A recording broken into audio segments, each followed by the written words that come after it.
Good morning, everyone, and thank you for joining us on this very exciting day. My name is Sumit Bhatia, and I'm the Director of Innovation and Policy at the Rogers Cybersecure Catalyst.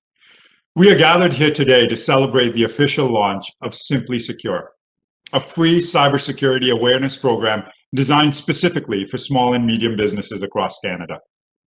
I would like to begin by thanking our founding partners, without whom none of this would be possible. The Government of Canada, Rogers Communications, Royal Bank of Canada, and the City of Brampton. Their support and vision has been instrumental to the success of the Rogers Cybersecure Catalyst.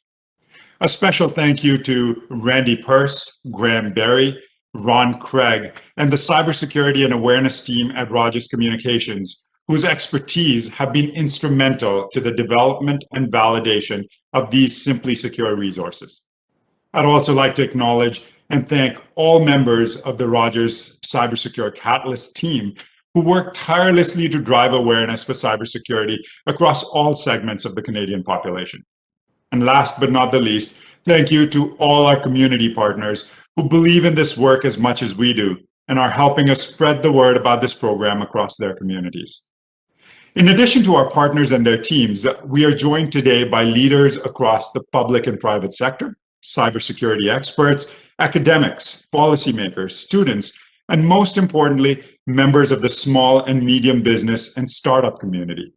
I couldn't be more excited to share this day with all of you. Welcome. The development of the Simply Secure program has been a journey across this last year, a year that has tested our resilience, taught us a new way of moving forward, and compelled us to reflect on the role we will all play in bringing our communities, our businesses, and our economy back on track. As most of you may already know, small and medium businesses form the backbone of the Canadian economy. There are over 1.2 million SMBs in Canada that provide over a third of our national GDP and account for providing almost 90% of employment in the private sector workforce. SMBs also represent the diversity of the Canadian workforce and are big drivers of innovation, helping Canada compete in the global marketplace. And perhaps most importantly, they're an integral part of our local communities, supporting the societies and the infrastructure of those neighborhoods and regions where these businesses are located. In this time of uncertainty driven by the pandemic, SMBs have been hit hard and have been forced to adapt and evolve. The pressure upon SMBs to transform digitally has never been more pressing, and leveraging technology has become instrumental for a small business as they find ways to overcome the new normal of market forces. While digital transformation has become an imminent part of the economic recovery process, accelerating the pace at which technologies are being adopted, the majority of SMB organizations are still in the process of understanding the true impact of cyber risk posed to them and the importance of cybersecurity as a fundamental component of digital transformation. Businesses of all sizes consistently rank cyber attacks as one of their top risks to growth and operational sustainability. Cyber attacks are among the top 10 risks in terms of likelihood and severity of impact in the World Economic Forum's Global Risks Report for 2020. We collectively have to make sure we support our SMBs in building their cyber awareness and their cyber resilience so they come out of this pandemic and on the other side of their recovery journey feeling secure and protected. That is why we have created Simply Secure, a program designed to provide SMBs with foundational cybersecurity knowledge and actionable insights that will help demystify cybersecurity for them. The program consists of 9 free e-learning modules that cover topics ranging from the fundamentals of cybersecurity, business and technical best practices, privacy and regulation requirements, incident response, business continuity planning, and how to build a culture of cybersecurity within their organizations. The program also contains a quick reference handbook, tip sheets, and checklists that will help SMBs better understand and evaluate cyber risks that face their businesses, think of how to turn cyber into a competitive advantage and build a sound and sustainable digital infrastructure upon which their organizations can continue to be the driving force of the Canadian economy. You can access these resources at simply-secure.ca. And on that note, I'd like to now welcome our esteemed speakers. MP Sonia Sidhu of Brampton South, Honorable Minister Prabmeet Sarkaria, Minister of Small Business and Red Tape Reduction, Mayor Patrick Brown of Brampton, and our very own President of Ryerson University, Dr. Mohammed Lashemi. Each one of the speakers you're about to hear from has been a true champion and supporter of the Catalyst and the work that we do to uplift our communities and the cybersecurity ecosystem in Canada.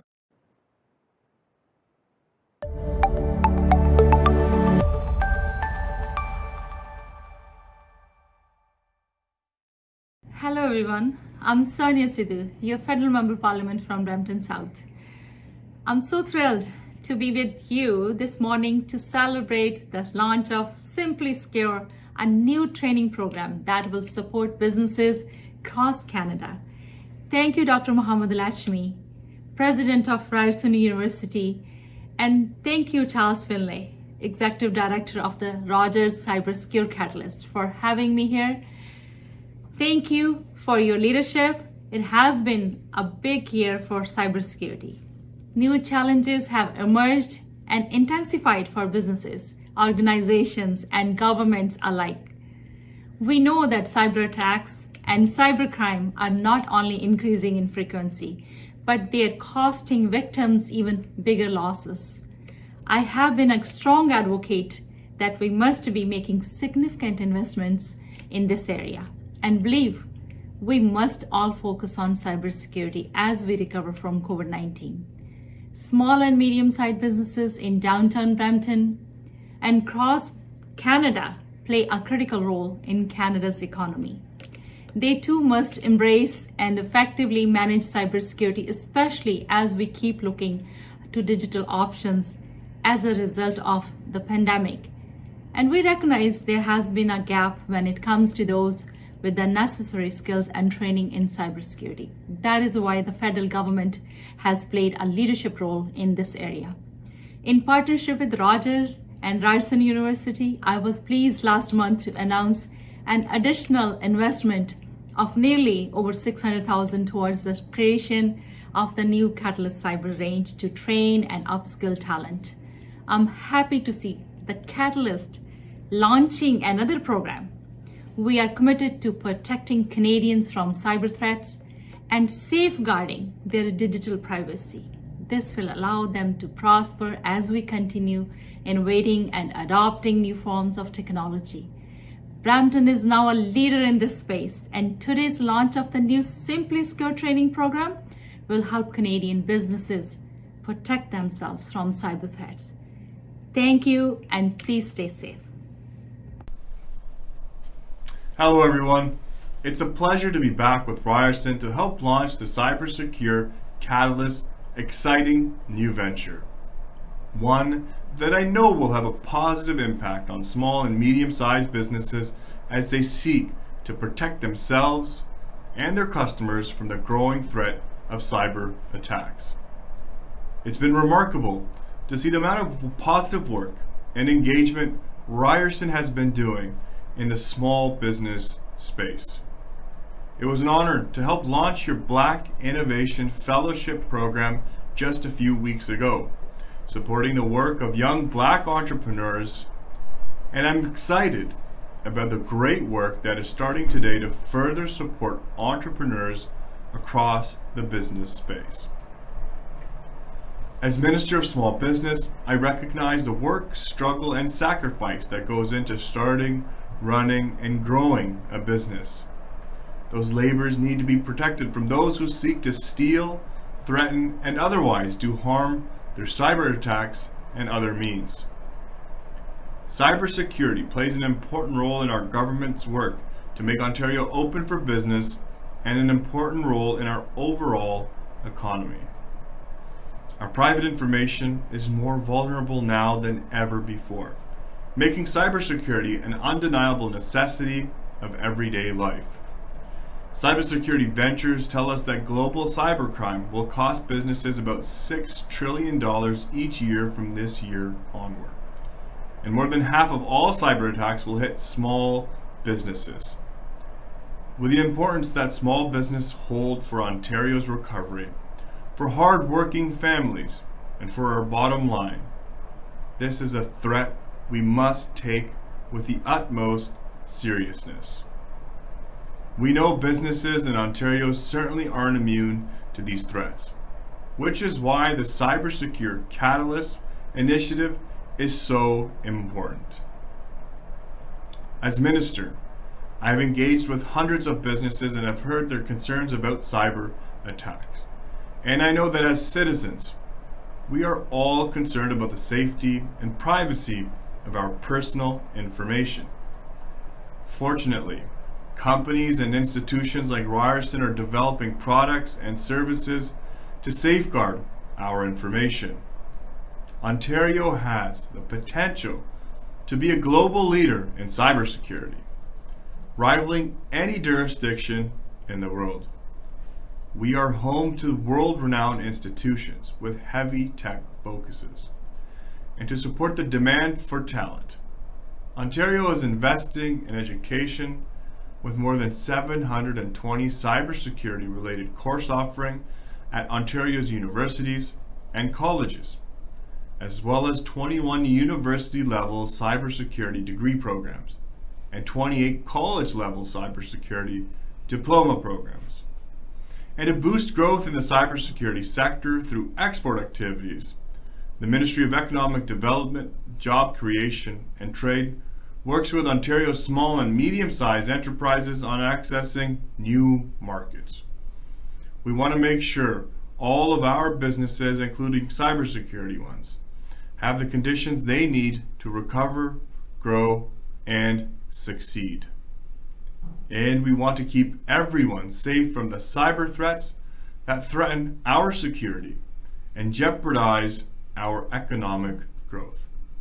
I want to thank the remarkable team at Ryerson for your hard work and commitment in tackling cybersecurity risks, and for your wider commitment to community development and support for Ontario small businesses. These endeavors are of utmost importance. And I truly believe, working together, we will address cybersecurity challenges and find solutions that will make Ontario more productive, prosperous, and more secure. Thank you so much for having me, and all the best for the Cybersecure Catalyst program in the weeks and months ahead. I'm very excited to speak at today's event, the Rogers Cybersecure Catalyst, which is launching Simply Secure, a free online resource for practical and accessible cybersecurity education that will help demystify cybersecurity for small and mid-sized businesses and provide actionable knowledge and insights that can easily be integrated into their organization and help build a culture of cybersecurity. Digital transformation has ushered us into an innovative economy, and it continues to drive its importance to organizations of all sizes. While the transformation mandate has been taken on by many organizations, enterprises that lead the way, our small and medium-sized businesses potentially are falling behind when it comes to cybersecurity. And what I love about this initiative is that it recognizes that we need to integrate with our small and medium-sized businesses, integrate with their organizations to make sure that cybersecurity isn't an afterthought, but it is a protection for our SMEs. Now, there's lots of exciting initiatives afoot today, but let me talk about a few of them. Translating cyber risk to business risks, the most common cybersecurity attacks and the best practices on how to tackle them. Privacy regulations and compliance. Building a cybersecurity plan, including incident response and business continuity planning. Learning how to engage and work with cybersecurity vendors. Those are just some of the topics that we're really going to be looking at this conference. As you know, small and medium businesses play a critical role in Canada's economy. They're the heartblood of Canada's economy. And the pressure upon SMEs to digitally transform have never been more intense. We are in an era where COVID-19 is accelerating that transformation. And so with the Rogers Cybersecure in the city of Brampton, we want to be allies. We want to create a supportive environment for owners of small and medium-sized businesses to help you succeed. Simply Secure has been designed for businesses to receive access to the most current and consolidated set of resources needed to make informed decisions for the safety and security of their organizations, as well as to the larger business network. The key to effectively managing cybersecurity is education and awareness. By implementing an effective cybersecurity program, business owners will be equipped to face the threats of operational and reputational disruption head on. Embracing cybersecurity and making it an important part of your small and medium-sized business's conduct, business owners can not only minimize their risk, but also gain a competitive advantage. While small and medium-sized businesses were aware of cybersecurity concerns in general, I think it's important to note that the majority of small and medium-sized businesses haven't really had the support to fully understand that impact and how to transition into that protection that cybersecurity can bring. So that's why I'm really excited about this initiative and this conversation, because it's about protecting you. It's about protecting our small and medium-sized businesses. There is a heightened need for cybersecurity awareness. Let's not be naive about it. And education and support are the first step to understanding the channels that need to be engaged, the work that needs to be done. The solutions in cybersecurity are before you, and that's what this conversation is about how we can support you, the tools you need. And I hope everyone has a great conversation today and you learn a lot. I know the handbook that is being shared, the 10 steps to effective cybersecurity program is going to be invaluable. The e-learning modules, 10 free models that you can use. These are actionable. You can take advantage of this right away. The tip sheets that are being shared, the checklists and the additional resources, this is to benefit you. This is to protect you. And I just want to say, I appreciate the efforts of Ryerson University and their leading edge programs in downtown Brampton. We're so proud to have you in the city of Brampton. I hope everyone enjoys today's lunch, and I hope this helps our small and medium-sized businesses. Small and medium-sized businesses are vital to Canada's economy. Ryerson University wants to help those businesses succeed. We know the pandemic has put tremendous pressure on small business to transform their online presence. That comes with risk, cybersecurity risk. Businesses need the right tools to counter cyber threats. To help, the Rogers Cybersecure Catalyst at Ryerson University is launching Simply Secure. Simply Secure is designed exclusively for small and medium-sized businesses. It not only provides the information owners need to protect their business from cyber threats, it gives them access to the most current resources to meet those threats head on. Cybersecurity is about more than minimizing risk. It is a competitive advantage for businesses that want to thrive. At Ryerson, we use innovation to solve challenges for businesses and communities. We are very pleased and proud to work with Rogers Cybersecure Catalyst to support Canada's small and medium-sized businesses with Simply Secure.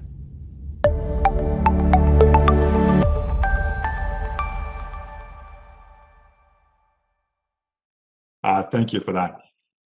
Folks, I'm very excited to now kick off our panel discussion. We've got some amazing speakers and experts here with us today. I'd like to quickly welcome our 4 panelists here. We've got Deborah Clark-Forster, Senior Account Executive, Ministry of Economic Development, Job Creation and Trade with the Province of Ontario. We've got Elena Graham, Chief Operating Officer at CyDef. Michael Cascone, Director, Scale Up Institute, Toronto Region Board of Trade, and Jasmine Gonnet, Vice President of National Affairs with the Canadian Federation of Independent Business. Welcome, panelists. So glad to have you all here with us. Let's get things off. Maybe we'll get started by each one of you introducing yourselves, telling us a little bit about the work that you do, and maybe also sharing with us why you feel cybersecurity is more important than ever before. Deborah, perhaps you can kick us off.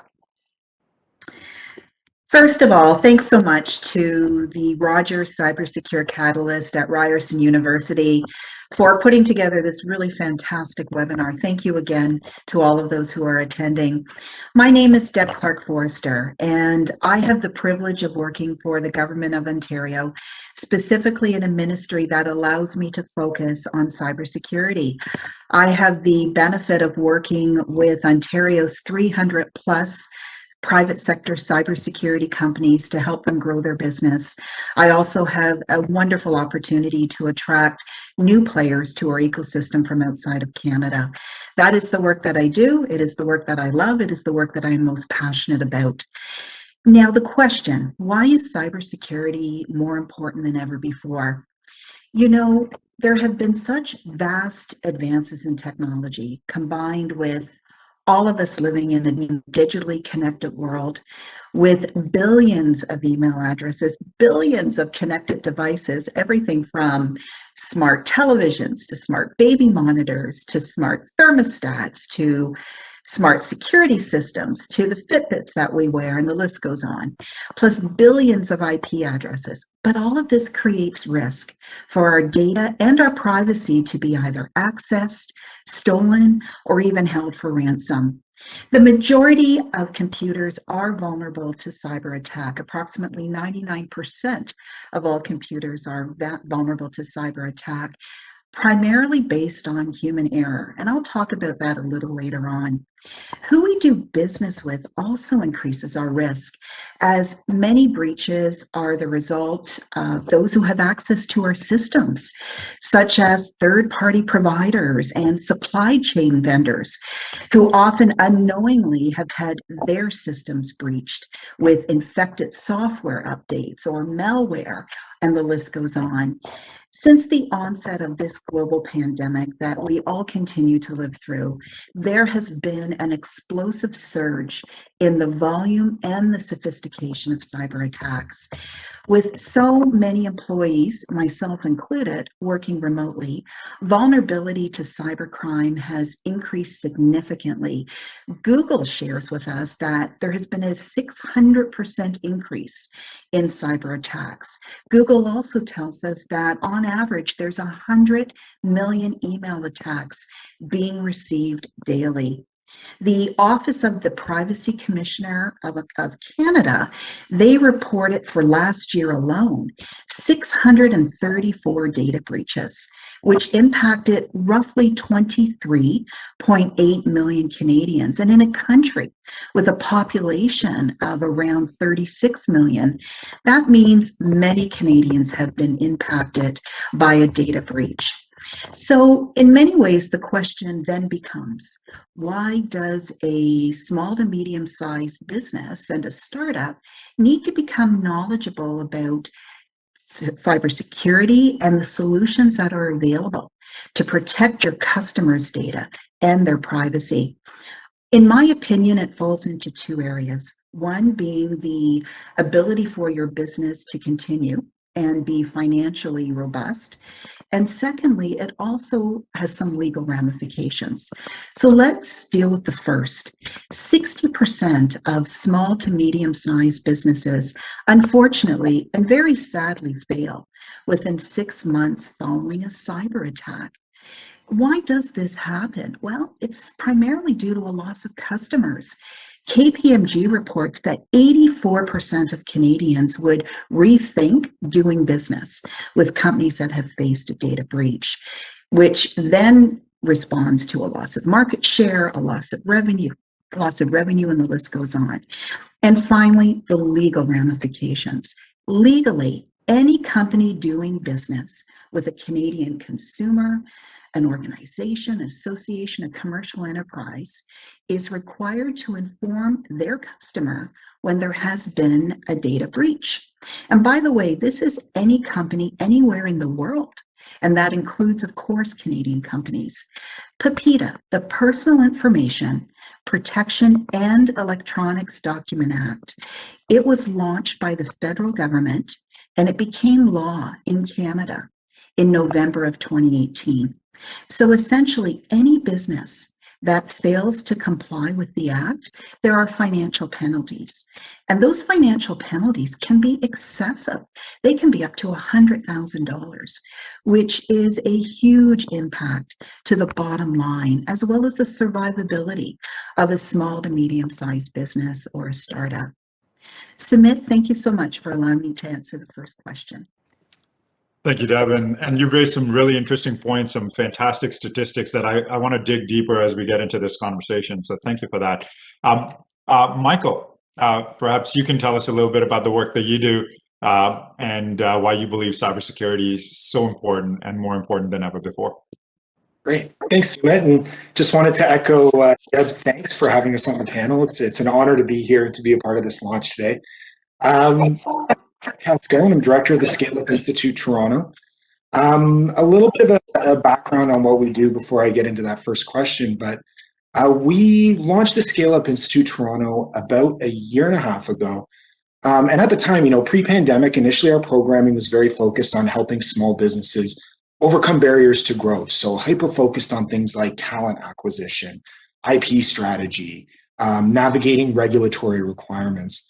As the pandemic hit, we needed to shift a little bit kind of the way we were operating and what we were focusing on, and really shifted our operations to helping companies overcome their digital transformation barriers. So we launched the Recovery Activation Program last summer. We've had about 1,100 companies come through it, very targeted towards small businesses. And it's been really, really hyper-focused on back-end operations. So, when companies think about digital transformation as a concept, a lot of small businesses in the ecosystem are very focused on things like e-commerce platforms. How do I work with Amazon? How do I work with Shopify? How do I drive sales and revenue? What we like to focus on with our small business clients is really, how is that back end operating? Is it efficient? Companies have been disconnected from supply chains, customers, from their own employees. And really, this kind of feeds into why we're seeing cyber as a critical piece of this, because as we develop this programming and as we work with more and more companies, we're seeing that small businesses in the ecosystem right now are very underprepared in terms of their understanding of the concepts and the resources that they're willing to dedicate to it. So just like anecdotally, we've had 1,100 companies through the program so far. On average, in terms of their intake assessment, which we call the digital needs assessment, on average, Ontario SMEs right now are scoring 20% below industry benchmarks on cybersecurity related metrics.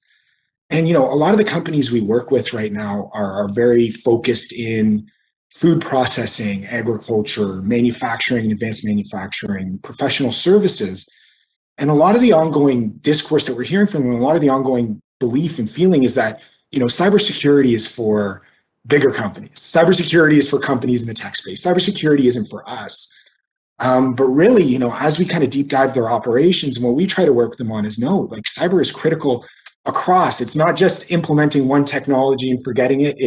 It's a process of continual learning. It's coaching up your people, and it's making sure that it's embedded in the entire digital transformation process. So a very long answer to a quick question, but what we're seeing essentially is that the margins are very thin for our SMBs right now. And as we work more and more on these digital transformation projects that can be quite large scale, we're seeing that it is a critical piece that Ontario and Canadian SMBs really need to better understand, better educate themselves. And it's great to see an initiative like this that's going to help them do that. Thanks, Michael. You've raised some really interesting points around, an SMB's own understanding of the value that they hold for a lot of these attacks. And I do want to unwrap that a little further, but move to Elena. Elena, you folks, of course, do some fantastic work at CIDEF in of course, creating products and services for the small and medium business community. But we'd love to hear a bit more about the work that you do. And from your perspective, why do you feel cybersecurity is so important right now? Yeah, absolutely, Sumit. Thanks so much for the invitation here. And Deb, great to see you again. Michael and Jasmine, nice to be connected.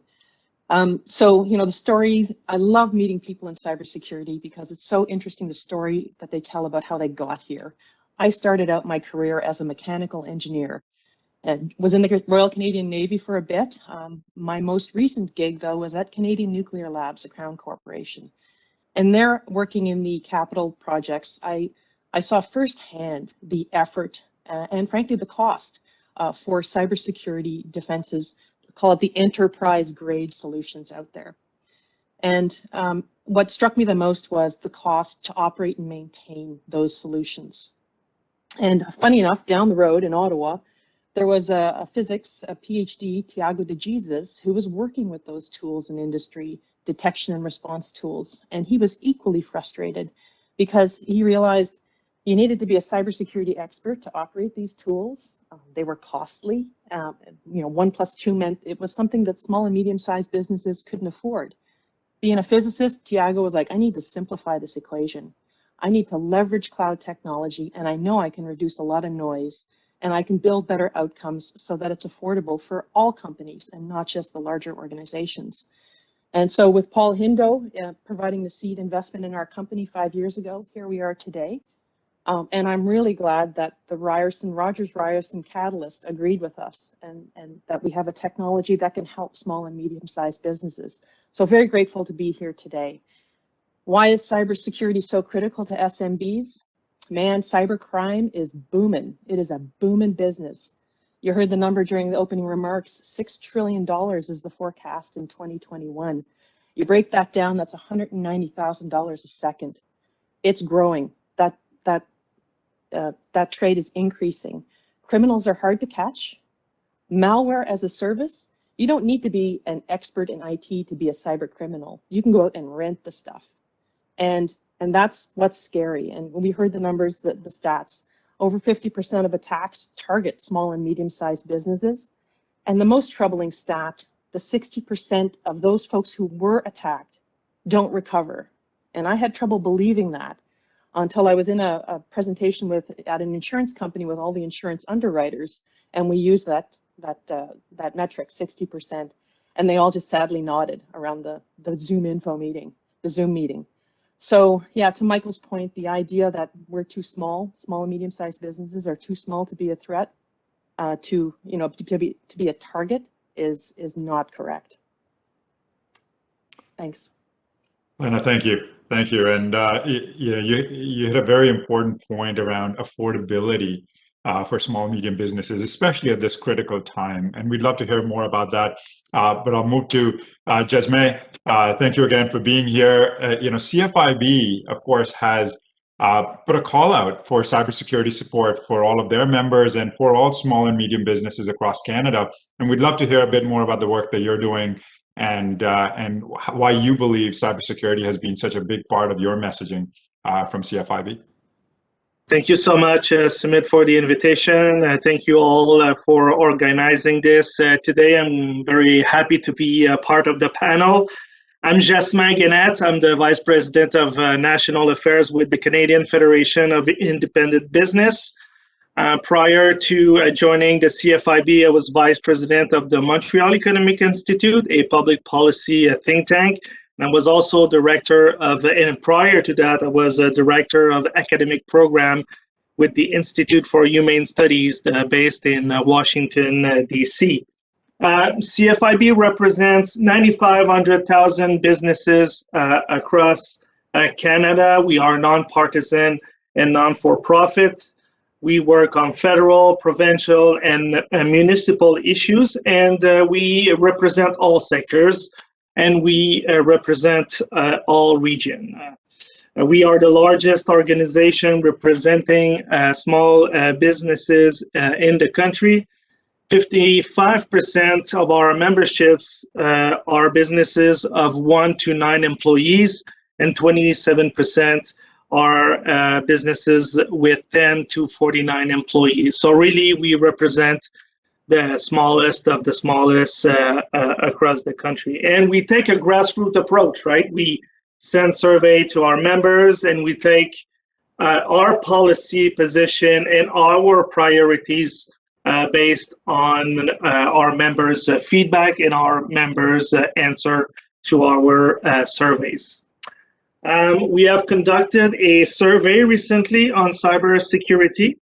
We have done few surveys as well on e-commerce, and some of the data that I will share today are coming from those surveys.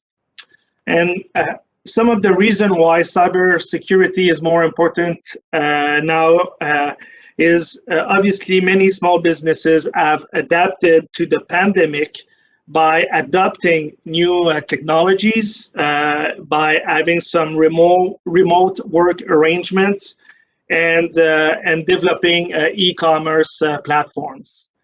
152,000 businesses have adopted e-commerce since the start of the pandemic, and so 1 in 3 businesses now are selling online or are in the process of selling online. And the top adopters are businesses in the retail sector, businesses in the arts, recreation, and information sectors. So for example, gym and galleries and so on, and businesses in the hospitality sector.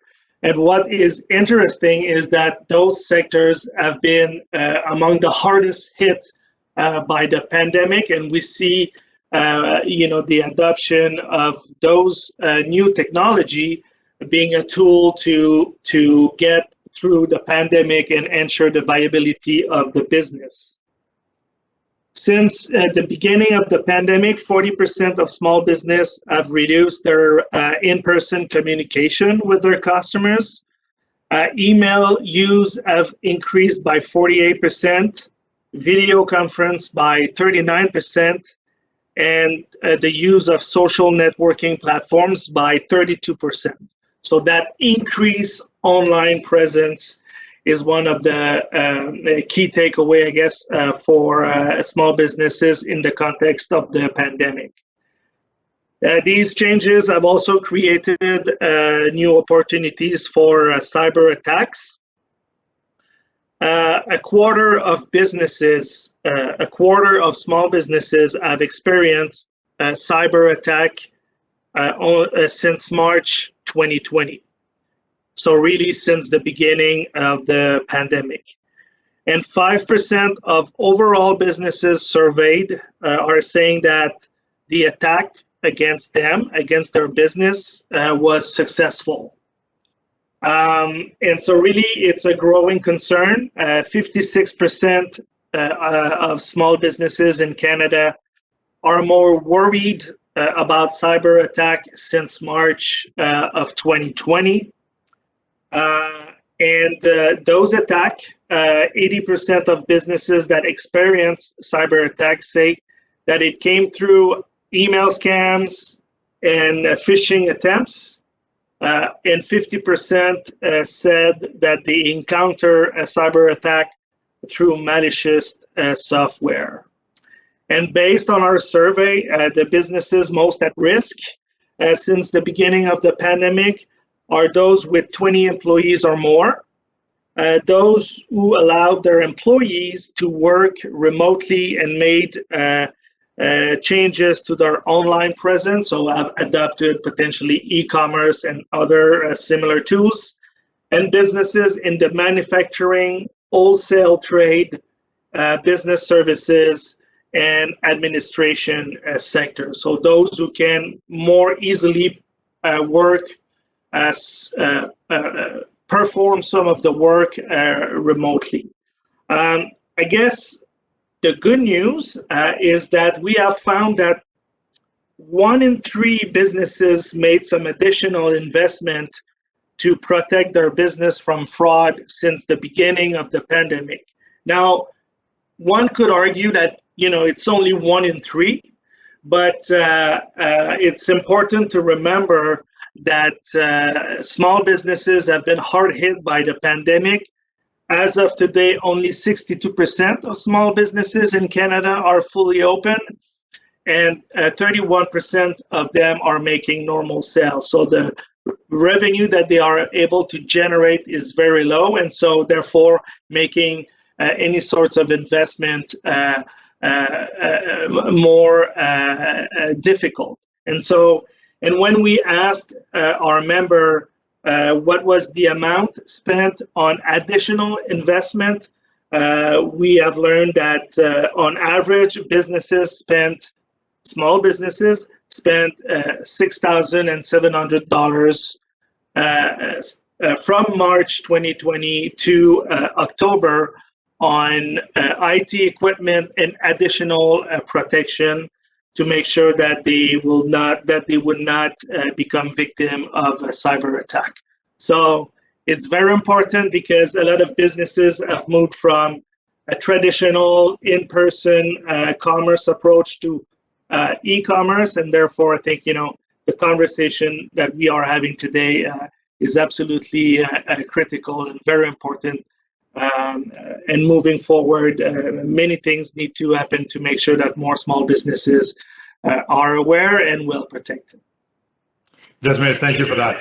I want to pick up perhaps on a point that Jasmine you made, which is over a third of companies had now made additional investment. I was just reading some research that from PayPal that said almost more than 55% of small businesses had said that fraud was probably one of their biggest concerns about conducting business in an online environment.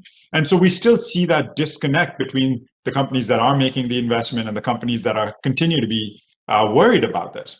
Right? More than 50% of SMBs expressed concern about how a breach could cripple their business. And we know that almost 70% of data breaches happen to SMBs. And nearly half of all Canadian SMBs have been the victim of a cyber attack. So perhaps we can pick up and talk a little bit about what are the gaps that we currently see in the support for SMBs, because there's still a major shift that is required. And Jasmine, maybe since you made the last point, you can help us better understand what is it that we need to do to see those gaps filled in supporting these SMBs on their cybersecurity journey. Thanks, Sumit. What we learn and what we understand by surveying our members and reading their comments and their answer is some of the gaps is due to the lack of knowledge on cyber threat, the lack of technical skill, because if you are a small business and you're the owner of that business, right? You are the chief security officer, you are the chief financial officer, you are the top marketing person, so you do everything. And so it's difficult to really understand the nuts and bolts of cybersecurity, cyber threats, and how to really protect your business. The lack of technical skills. Also, I would say financial resources may be seen as a gap on better protecting some businesses. In our survey, when we asked what was some of the investment made when the pandemic started to protect the IT system, a lot of businesses said that they upgraded to a paid software from a free software. And so really some businesses felt that they had enough security for their IT system by having a free software. And so and one of the reasons is that they might not have sufficient, or they might think that they don't have sufficient financial resources to protect their system, and that's equipment, that's financial resources to not only have the equipment, but to train employees or to have the financial resources maybe to think about having a third party managing the system, or having cyber insurance for example. So 48% of business owners say that they plan to sell online after the pandemic. 44% say online sales will drive their growth, especially for retail, wholesale, hospitality. And so it's going to be very important to find ways to fill those gaps. Thank you, Jasmine. Deb, I'm going to ask you to perhaps comment on that as well, because you made a really interesting statistic around more than 84% of Canadians would reconsider before doing business with somebody that was an organization that was attacked. We're clearly seeing some big numbers come through in the transformation that's taking place and the support that's being offered, but we've got a long way to go. What do you feel are still the gaps that are preventing small, medium businesses from adopting cybersecurity as part of their digital transformation journey? Sorry, Deb, you're on mute. Just bear with me. There's always one in a webinar that forgets to go off mute. However, that is such a really great question. A few of the things that come to mind is certainly what Jasmine referenced. I see one of the major issues as knowledge. You know, SMBs and startups, they work so incredibly hard to see their businesses succeed. And often they just don't have access to those experts who can help, or the time needed to develop a cybersecurity strategy, or the financial resources needed to implement the plan. So that said, for all the comments that we have heard since we started, to do nothing can really impact the future of a company or financially impact their bottom line if they don't begin on that cybersecurity journey. You know, I would also like to add that I think participating in this webinar this morning is an excellent first step in building knowledge about cybersecurity. You know that there is help in developing a cyber strategy. Know that there is help in implementing that plan. We talked about earlier Ontario being home to more than 300 private sector companies who specialize in cybersecurity solutions, focused on everything from understanding needs to designing technology solutions to meet those requirements, to managing threats, to training, and the list goes on. Help is definitely available if you choose not to do so on your own. But I do have to applaud the Rogers Cybersecure Catalyst for producing a tool where the time couldn't be better. The Simply Secure program is such a step in the right direction. The Simply Secure program will help those SMBs get that foundational knowledge about cybersecurity and some practical steps that you can put into play. And for many businesses, they will be able to continue along that path on their own. However, if they need help, there's organizations that are there to lend that helping hand. So Sumit, I hope that answers the question. Well, thank you, Deb. That does. Mike, I'm going to move on to you because some of the points that Deb just made are very relevant to the work that you folks are doing at the Scale Up Institute. And you pointed out something really interesting in your remarks, Mike, which is around how small, medium businesses don't perceive they have anything of value. So perhaps, Mike, if you can tell us a little bit about what are some of the gaps that you're seeing in the knowledge and awareness of cybersecurity with the companies that you folks deal with, and what is required to create that shift? What is required to move that dial for them? Yeah, and I think this builds actually very nicely on some of the other panelists' responses, and especially all the numbers that Jasmine has brought forward. I think really interesting numbers there in terms of a gap between recognition and action right now, and that's completely consistent with what we see. So the way that we work with companies on some of this stuff is, we see that companies have been disconnected across three vectors, with disconnected from customers, disconnected from supply chains, disconnected from their own employees. And when you look at each of those three vectors, there's work to do in terms of cybersecurity awareness, cybersecurity knowledge, cybersecurity action, with significant knockdown effects. when you look at it that way. I mean, really, the companies that we work with, and very affected in a post-pandemic world, or a current pandemic world. Maybe we're not in the post-pandemic world quite yet, but very, very focused on what's going to help their business in the next 2 days. And rightfully so. I mean, some of the numbers that we talked about earlier, revenue lines are down, sales are down, bricks and mortar stores reopening, question mark. I think companies, and especially small businesses with 5, 10, 20 employees, your founder, your owner, your COO has a list of 25 things every day that they need to do. And what goes to the top of that list? It's, how am I going to drive revenue? What are my marketing tools? Top 3 are, let's survive. And cybersecurity ends up being 14, 15, 20 on that list. And I think really what's needed right now is a shift in the way we think about it. And I think a lot of the numbers really speak to this. Is this needs to be integrated in all of these things. This needs to be integrated in how you work with your customers. It needs to be integrated in how you work with your own employees and how you work with your supply chains or within a supply chain.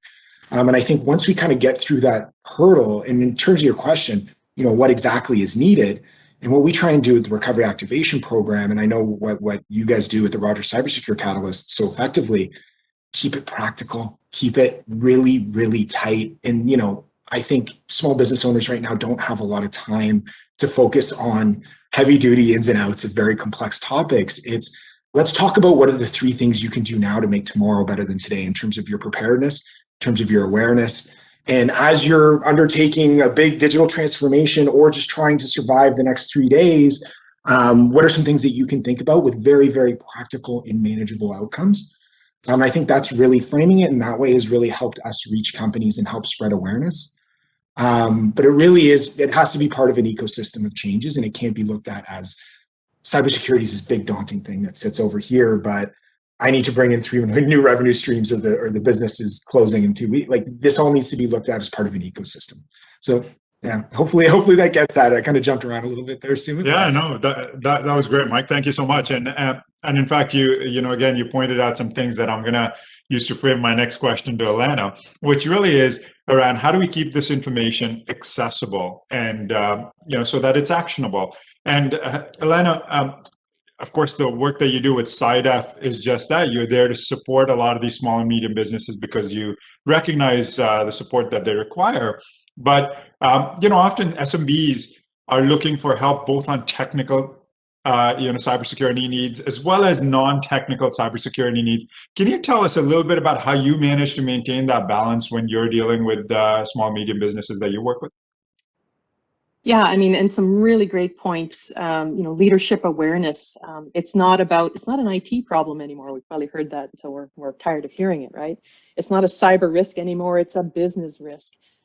90% of all attacks start with a phishing email. You get a malware attack, a ransomware attack, and you need to build that risk register, add 3 lines. If I get a ransomware attack, what do we do? How do we mitigate that? How do we defend ourselves? And if it happens, how do we recover?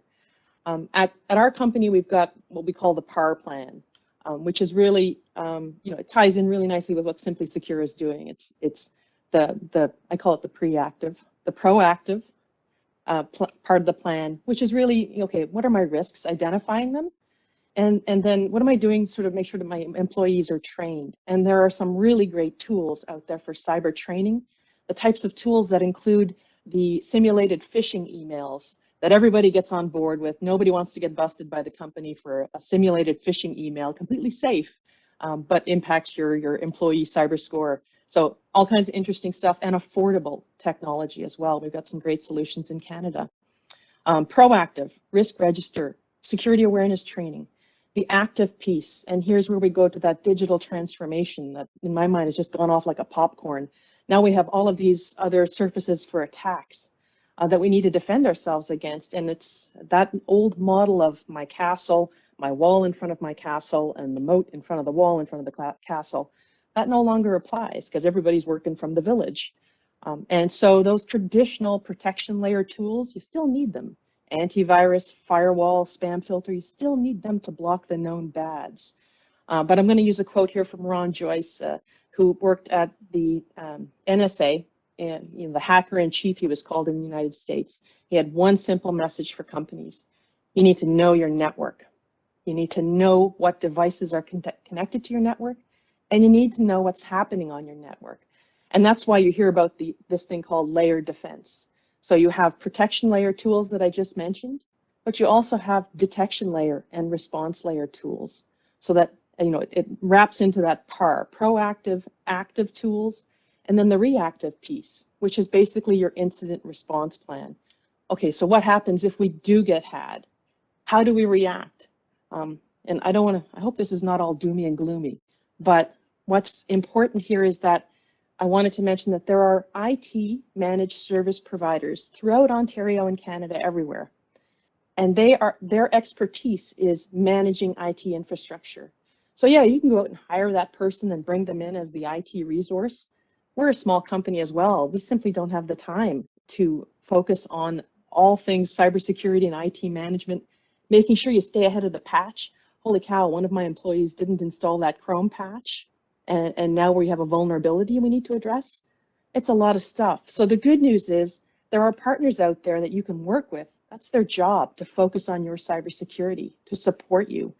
And what I love about what I'm seeing in technology is that a lot of these security services are becoming a commodity. The prices are going down. You're getting access to enterprise grade solutions, but not for that enterprise grade price tag. That's what I've seen. Well, thank you, Elena. I do believe that all things cybersecurity don't need to be doomy and gloomy. And the fact of the matter is, cybersecurity also creates a really interesting opportunity for small and medium businesses to distinguish themselves, separate themselves from the pack, and saying, hey, these are the measures we're taking. This is how we're demonstrating our commitment to security and privacy of data for our customers. So I feel like there's a real opportunity for small, medium businesses to also consider the positive sides of cybersecurity. I'm maybe going to pose my next question to Jasmine. Jasmine, the president and CEO of CFIB, Dan Kelly, made a comment earlier, I think just a few months ago, that said small businesses are just as often the victims precisely because they're seen as soft targets who don't have the same level of protection or preparation.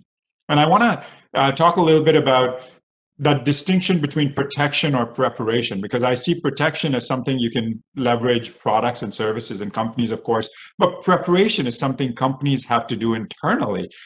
Can you maybe talk a little bit about what can small, medium businesses do to better prepare themselves with the needs of cybersecurity in their organization? Great question.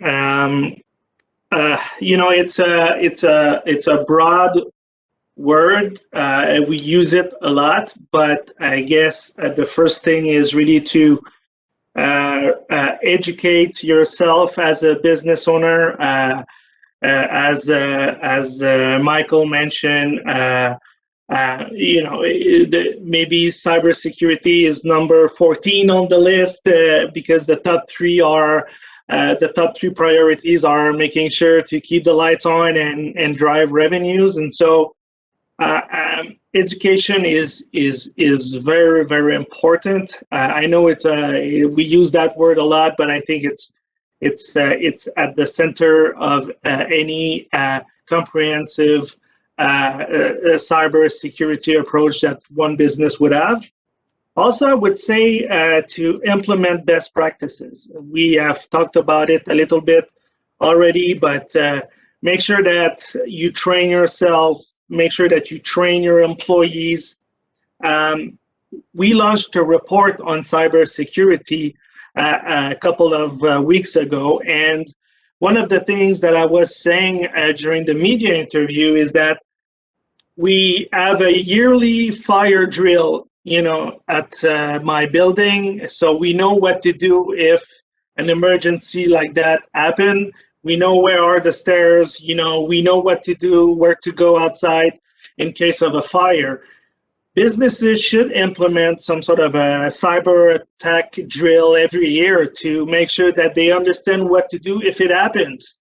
And then come back to the drill after, talk within, have some conversation within the company and say what was done well, what needs to be improved, so that if it really happens, you're better prepared and you can react more appropriately to those attacks. Make sure to share information with staff, and also I would add, I think it's important to report attacks to the authority, if only because then they can gather the information, and also making sure that it would help any government agencies or authorities mandated to look at cyber attack, that they are aware of what is happening. And so I would think that it's really important also to report those attacks. And the last thing I would want to mention is to really conduct a cost analysis, a cost benefit analysis on your business, to really understand what is needed for your type of business, because there's not one solution that fits all. Business in the retail does not have the same need as a wholesale or a manufacturer business, or a business in the hospitality sector. So, I think it's really important to make sure that you understand your needs and work, according to those. Thanks, Esme. Again, a really interesting point around how the needs of different sectors and different kinds of companies and industries is unique, especially as it comes to privacy and regulation that governs some of these industries. And so, Deb, I'm going to ask you maybe to comment a little bit about that. We're seeing clearly a shift being placed on the privacy and protection of data around, compliance and regulation in some of this space. And I know you do a ton of work across the province, talking to a lot of companies. Can you maybe tell us a little bit about how this shifting importance on security and privacy and regulation is going to impact some of these small, medium businesses going forward? Thanks so much, Sumit. A few of the things I'd like to comment is, for so many businesses, there are different aspects to your business, right? You're so concerned about keeping all areas of your business up and running and healthy and stable and profitable. We know that there are so many things that are happening today which are impacting the ability for a business to operate, how to deliver value to customers. I really want to talk just a little bit about the operational aspect in a business and the role of the employee. We spoke earlier that almost 100% of all computers are vulnerable to a cyber attack, primarily due to human error. I wanted to let you know that Ilana mentioned 95% of cybersecurity breaches really start with the employee. That is very, very true. And unfortunately, the impact is significant. And it's such a simple solution to resolve.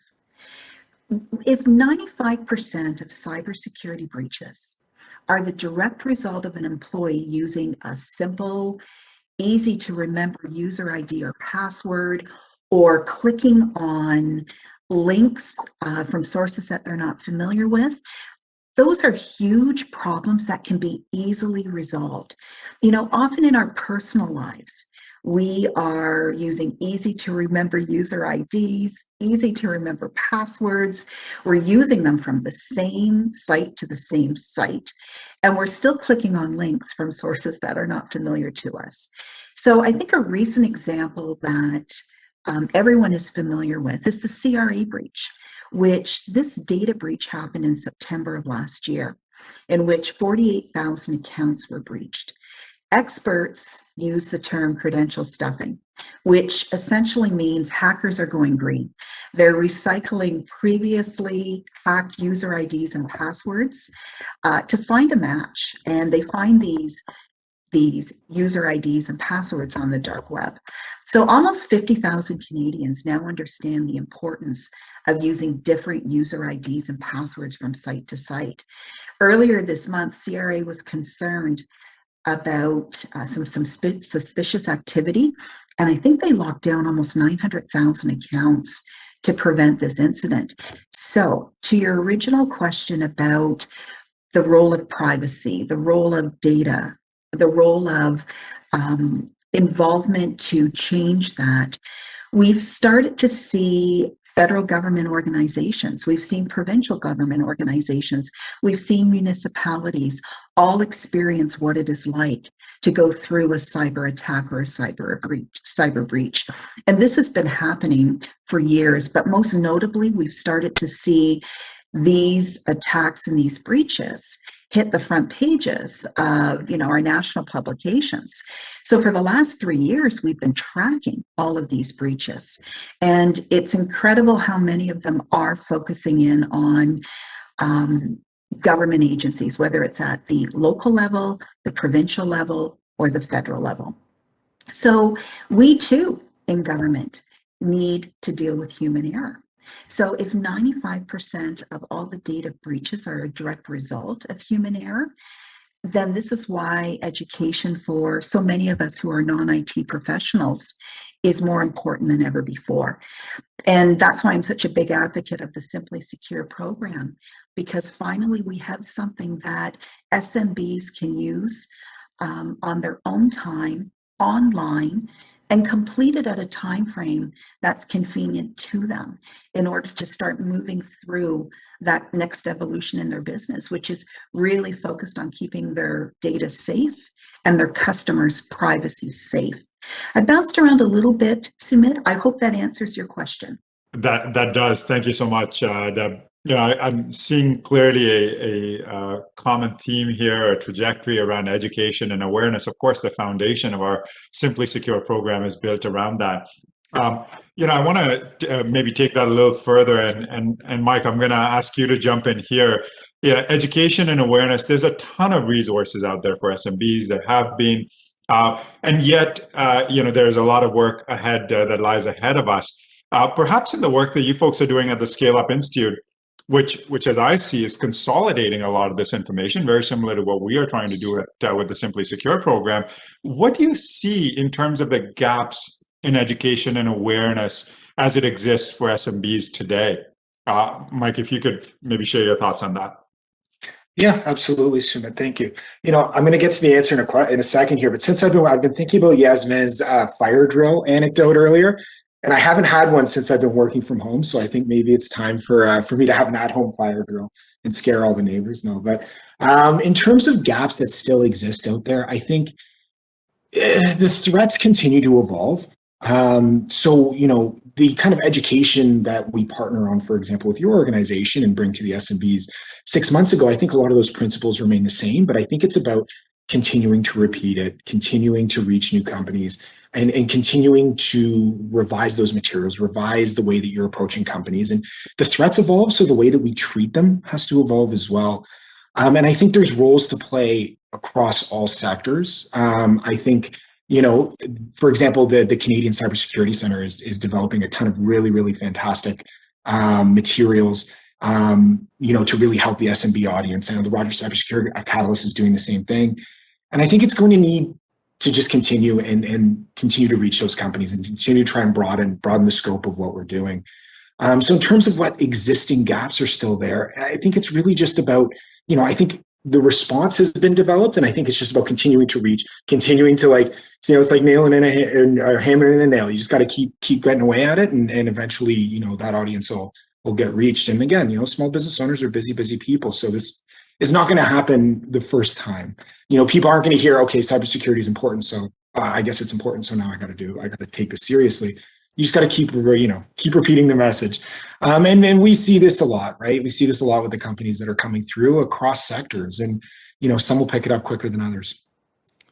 Well, that's a good point, Mike. Positive reinforcement, right? We need to reinforce the message, and we need to let them see the value of that. And I think the value of it comes through in just feeling more secure, feeling more protected, having the trust of your customers and your other stakeholders who work with you. And perhaps, Elena, I'll ask you a little bit about that. A big part of the work that we're doing with Simply Secure is helping small, medium business leaders better understand how to translate cyber risk into business risk. And that's, again, big part of the education that we want to, and awareness that we want to create. Elena, when you're talking to customers, businesses, what do you see in terms of that difference between cyber risk and business risk? Do you see that understanding exists, or do you still see us having to do a lot of work to communicate that and convey that message? I think we're absolutely trending in the right direction. People, and you only have to look as far as the news headlines every day. As a team, every day we check the news headline. So today, hackers stole patient information from the University of Miami Health System in a ransomware attack, national attack.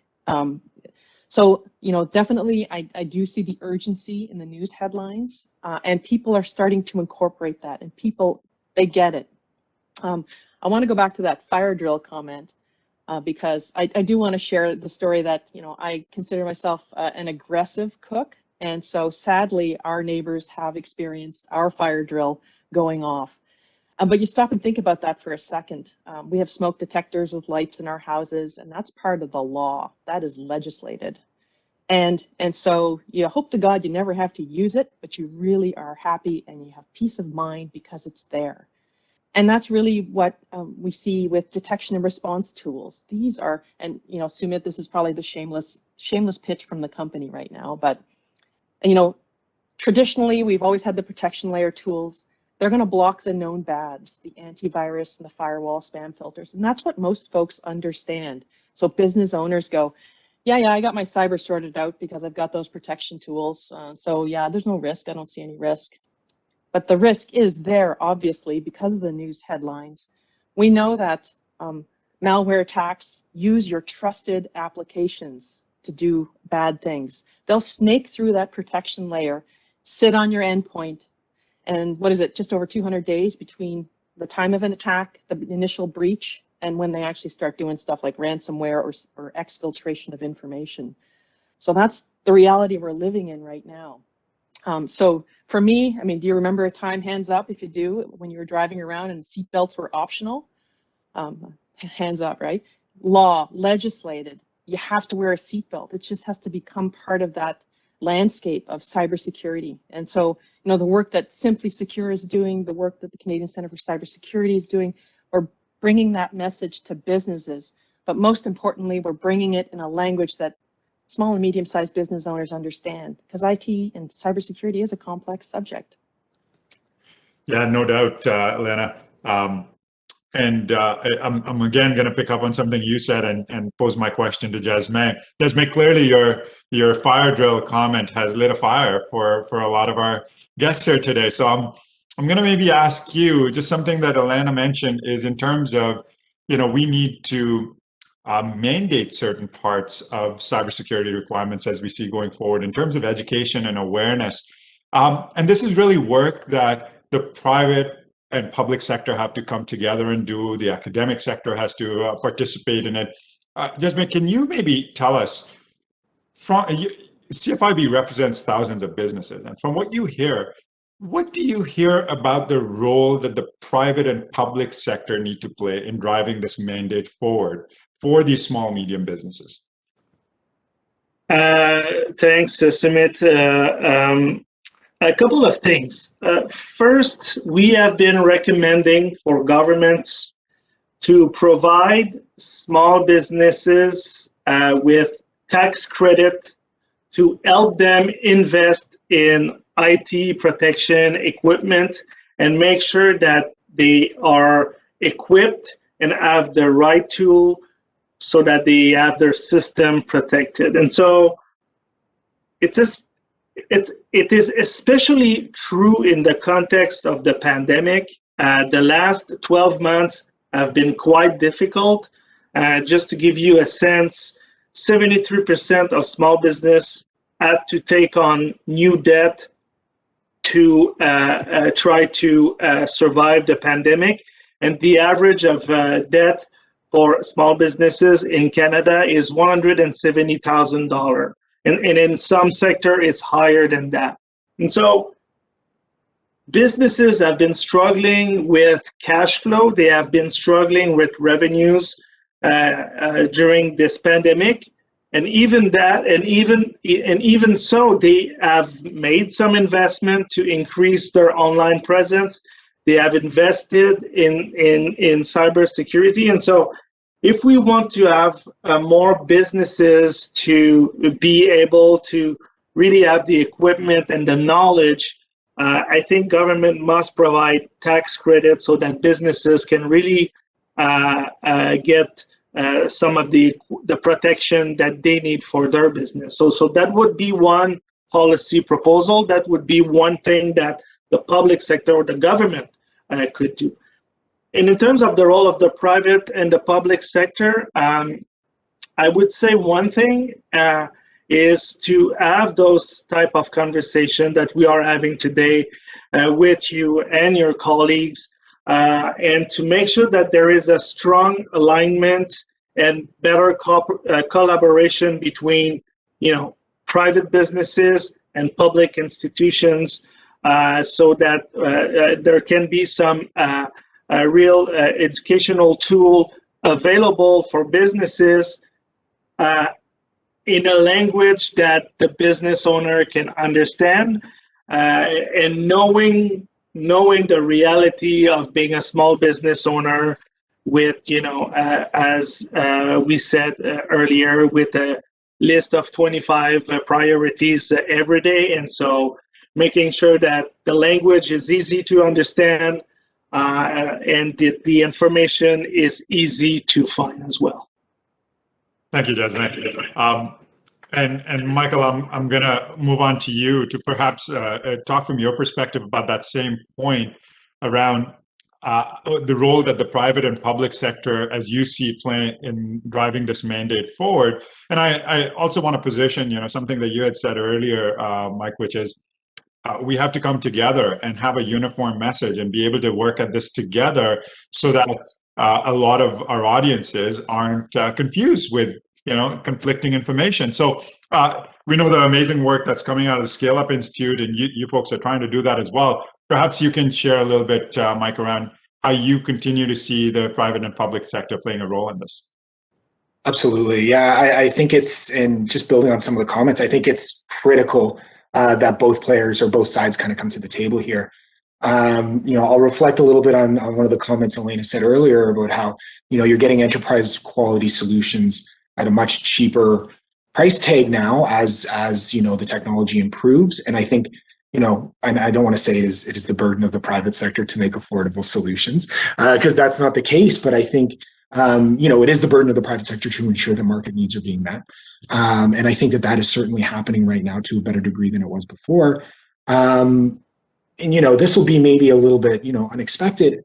We find that the private sector, they are our best educational partners in some of this stuff. It's, there is a real need for, cybersecurity experts from large organizations developing tools for SMBs to not come in and promote tools, not say, buy my product XYZ, here's why you need it, but to provide unbiased training. And that's what we try and facilitate at the Scale Up Institute Toronto is mentorship.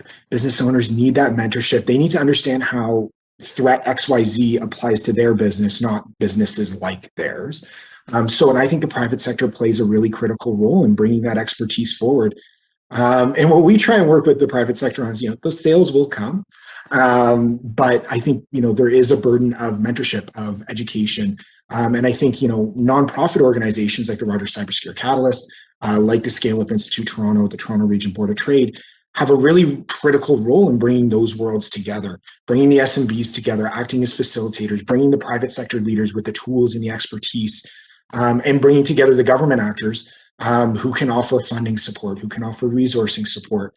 And, of course, I don't want to say the government's there just to fund, but I think there's a real important awareness perspective that they can help drive as well. I mentioned the Canadian Center for Cybersecurity, developing very, very practical awareness tools. And I think really creating forums in which all three of these bodies can come together and learn from each other and share best practices is the way forward, because I think being from the nonprofit side, being from the government side, trying to do that top-down approach where you're telling SMBs, here's what you need, isn't necessarily going to work going forward. And the private sector has a very big role to play. And so far, the private sector has been very, very willing to play that role. And I think the Canadian community is banded together around a lot of this stuff, especially in the face of the pandemic and all the digital transformation work that needs to occur.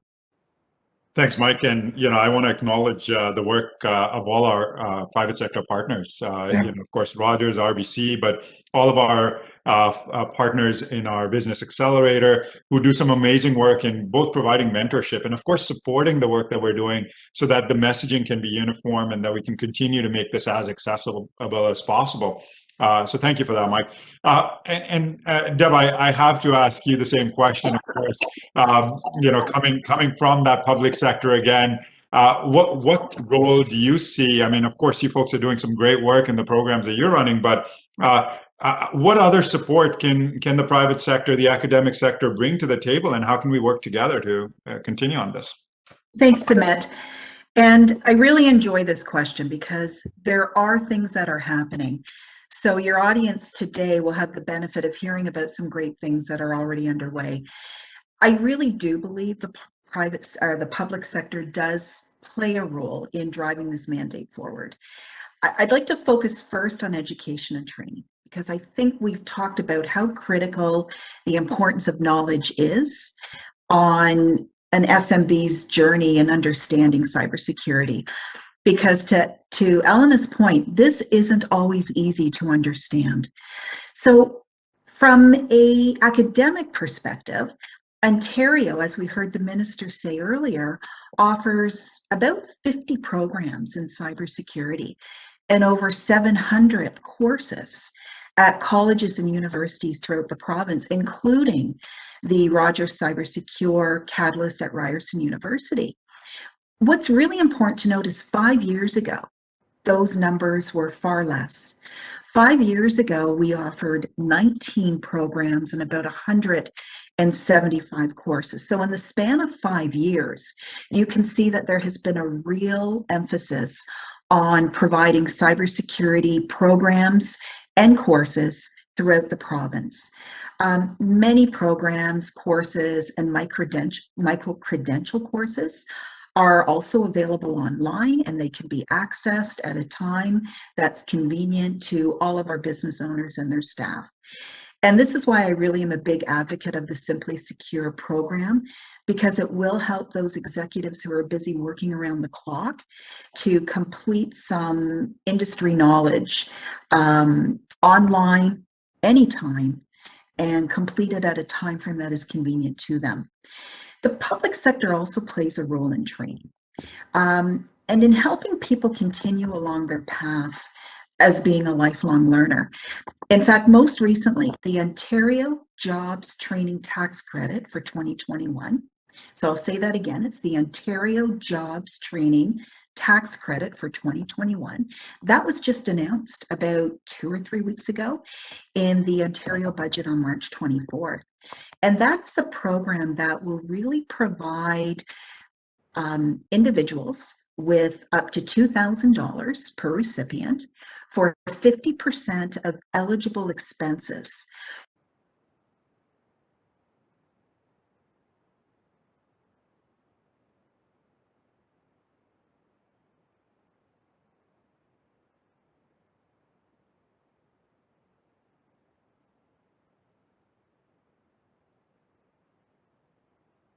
Sorry, folks, I think we may have lost Deb there, but we'll come back to her in just a moment.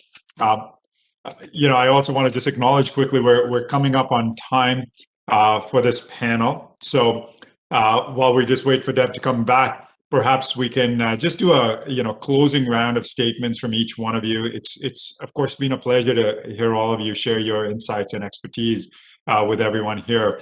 But as we come up on the hour, I'd just like each one of you to get a chance to just leave your closing remarks. And so perhaps, Elena, you can help us bring the panel to a close, starting off with you.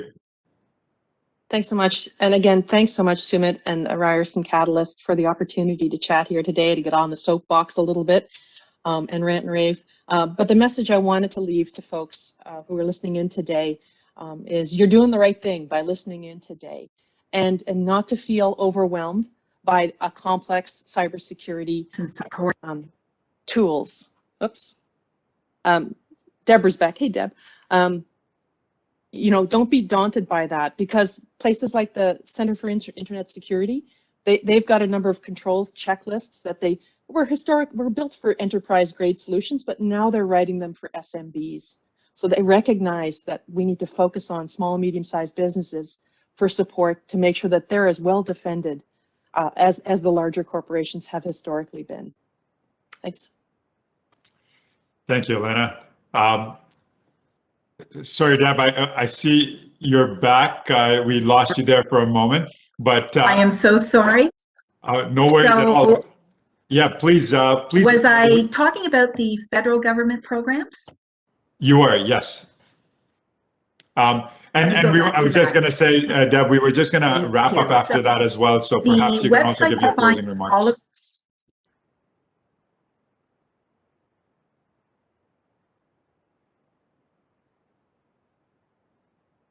Oops.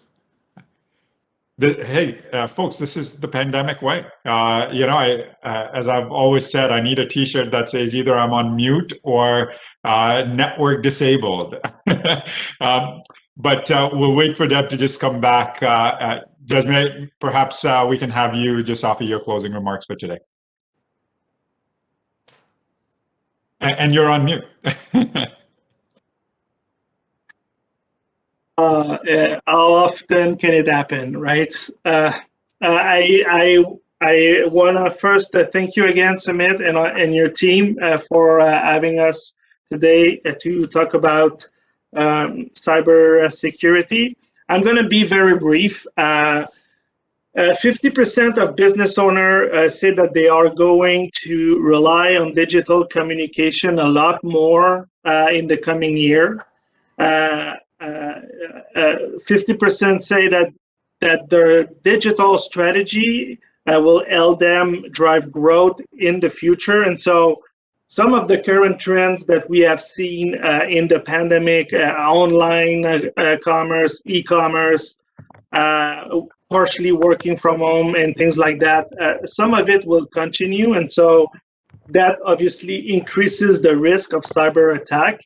And at the end of the day, I think, you know, at the end of the day, I believe that many more small businesses will be looking more closely at cybersecurity, if only because more than half are more worried today about cyber attacks than they were before the pandemic. And so what we are doing today is essential in building that education and having more businesses buying into the importance of this.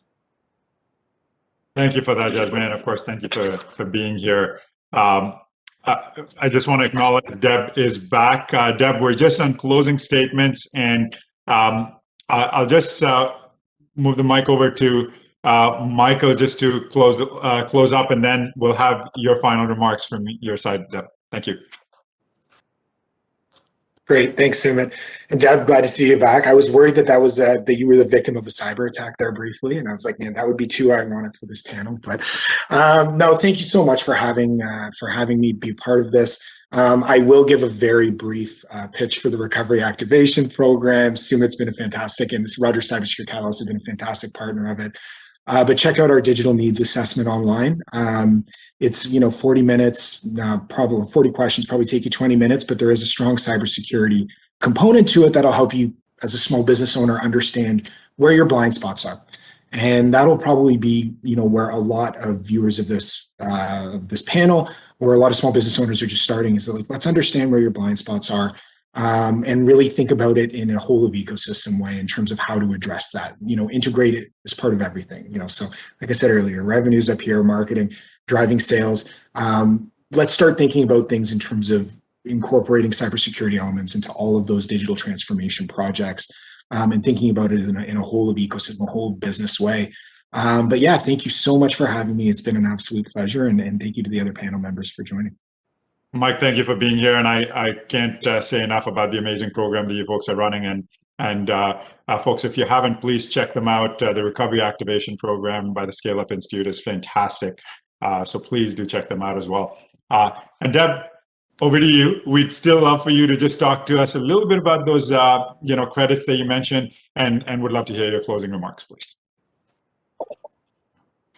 Thanks so much, everyone. And my apologies. I just looked out my window and I see an ISP truck on my street. So wouldn't you know, today of all days, there has to be an issue with the internet on our street.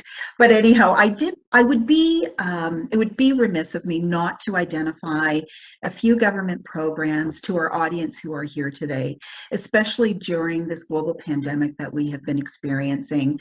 I mentioned about the training programs that are available now through the government, but I also want to just bring you to always check out the Canada.ca website, particularly click on COVID-19, and then it will bring you to the tab Programs for Industry and Business. Always monitor that to see what's new and coming on board. And in terms of the provincial government, please also check out our website regularly, Ontario.ca. And specific to COVID, click on COVID-19, which will bring you to the Financial and Support Services page. And if you just look to the right-hand side of that page, you will see a link for COVID-19 Help for Businesses. And this is where you're going to see on that page the Ontario Small Business Support Grant, rebates for PPEs, support taxes, property taxes, energy bills, and the energy assistance program for small businesses. And while I have everyone here, I really want to highlight the Ontario Small Business Support Grant, which was designed for those small businesses who were required to close during the provincial lockdown, or those businesses who faced significant restrictions in the services you were permitted to offer during the shutdown. A small business would be eligible for a one-time grant of $10,000 to $20,000. And to be eligible, you were required to close your business on December 26, which was according to the provincial guidelines right across the province. You have 100 employees or less, and you've experienced a 20% decline in your revenue. I'm very pleased to note that the Ontario budget on March 24th introduced an extension to the Ontario Small Business Support Grant. So small businesses that were previously eligible for this program and received funding will automatically be entitled to a second payment in the equal amount that they receive. So that initial program of $10,000 to $20,000 for an SMB is now $20,000 to $40,000 for an SMB. Businesses do not need to reapply, and perhaps a portion of this money can help you with your cybersecurity strategy. So on my closing remarks, first of all, to the Rogers Cybersecure Catalyst at Ryerson University, I am so pleased with the work that you're doing. And I'm incredibly impressed with the work that is out there to help our small and medium-sized businesses. So to Sumit and his team, you've developed an incredible program to support our sector. So thank you. And on behalf of the Ontario government, please know that I'm only an email or a phone call away. And I always look forward to having very good discussions with my clients, because it's your ideas that I'm able to take back through my ministry to help championing the needs for you, and especially cybersecurity in our province. So on that note, I say thank you. And again, my apologies for the internet disruption. Thank you, Deb. Of course, thank you for being here and sharing information about all those programs. I think they're extremely relevant. We're going to try and add some of those links to our page. And once again, folks, I of course want to thank our fantastic panelists for being here today, and the work that you do in championing cybersecurity and awareness to small, medium businesses and business and organizations of all sizes across Canada. I once again want to remind you, please check out simply-secure.ca. some fantastic resources that we've tried to create with the hope of really helping you better understand how to build a culture of cybersecurity within your organizations so that you can feel secure and protected as you go through this journey of digital transformation. And once again, a big thank you to all our partners, our community partners, and all the folks that have helped pull this program together. So thank you for that. With that, we come to the close of this panel, and I'd like to hand the mic over to our Executive Director for the Rogers Cybersecure Catalyst, Charles Finlay. Thank you very much. Thank you very much, Sumit. And to Deborah, Lana, Jasmine, and Michael, thanks for that amazing panel and for helping us understand many of the important issues that are facing SMBs as they tackle cybersecurity in the time of COVID-19. As you've discussed, it is not an easy time for the small and medium-sized business community in Ontario, in Canada, and beyond. But you've set out ways to think about cybersecurity and talked about resources from the public and private sectors for small and medium-sized businesses to get their hands on in order to face the cybersecurity challenge during COVID-19. So thank you so much for that wonderful panel. I want to thank everybody who attended our program this morning. We had a wonderful turnout, and we're very proud at the Catalyst to be launching Simply Secure to help Canadian small and medium-sized businesses defend themselves from cybersecurity threats that are becoming more serious for them every day. I'll reiterate what Sumit said. I'd encourage you to visit simply-secure.ca to find the free resources that are now available. And I would ask you to please circulate the website to anyone in the SMB community who you think would be interested in learning more about how they can tackle cybersecurity challenges. I want to also again echo Sumit's thanks to the Rogers Cybersecure Catalyst's founding organizations, Rogers Communications, the Government of Canada, RBC, and the City of Brampton. The support of our founding organizations is essential in helping us develop and deliver programming like Simply Secure. And finally, and not least of all, I want to say a special thank you to Sumit Bhatia, the Catalyst's Director of Innovation and Policy. The Simply Secure program is very much a product of Sumit's vision and commitment in helping the SMB sector meet cybersecurity challenges with innovative and creative programming. As you will all see as you visit the website, it is a wonderfully designed and developed program. And as you've heard, it is so much needed right now. Thank you, Sumit, for all of your effort and your leadership on Simply Secure. This brings us to the end of our program this morning. Please visit, again, simply-secure.ca to engage with our Simply Secure program. And you'll be hearing lots more, as always, from us at the Rogers Cybersecure Catalyst at Ryerson University over the days, weeks, and months ahead. Thanks to all of you, and have a terrific day. Thank you.